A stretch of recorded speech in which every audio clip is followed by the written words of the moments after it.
મિત્રો, ચાક માત્રાની દિશા હંમેશા ઋણથી ધન તરફ હોય છે.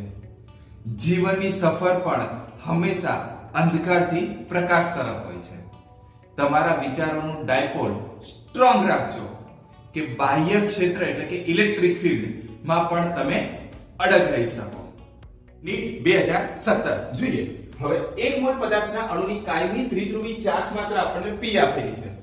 એક તીવ્ર સ્થિત વિદ્યુત ક્ષેત્ર E આપણે આપવામાં આવે તો કે જો ક્ષેત્ર વિદ્યુત ક્ષેત્ર આપીએ તો પદાર્થના એક મોલને ધ્રુવીભૂત કરવામાં આવે છે. તો એકાંત આ ક્ષેત્રની દિશા આપણી 60 0 થી લઈને 60 ડિગ્રી જેટલી બદલાય છે. જો n એવોગાડ્રો અંક આપવામાં આવે હોય તો કે ક્ષેત્ર વડે કાર્યનો જથ્થો એટલે કે w કેટલો થાય તો બેટા w બરાબર કેટલો થશે એવોગાડ્રો અંક એટલે કે n કહી શકાશે અને pe cos કેટલાથી તો કે cos θ1 cos θ2 હવે θ1 કેટલા 0 ડિગ્રી θ2 કેટલા 60 ડિગ્રી આની કિંમત કેટલી તો 1 આની કિંમત કેટલી તો 1/2 આ વાંચે કેવું છે માઈનસ તો 1 - 1/2 એટલે કે w બરાબર 1/2 અને કેટલા થશે npe એટલે ઓપ્શન બેટા કયો રાઈટ થશે ઓપ્શન એ આપણો રાઈટ થઈ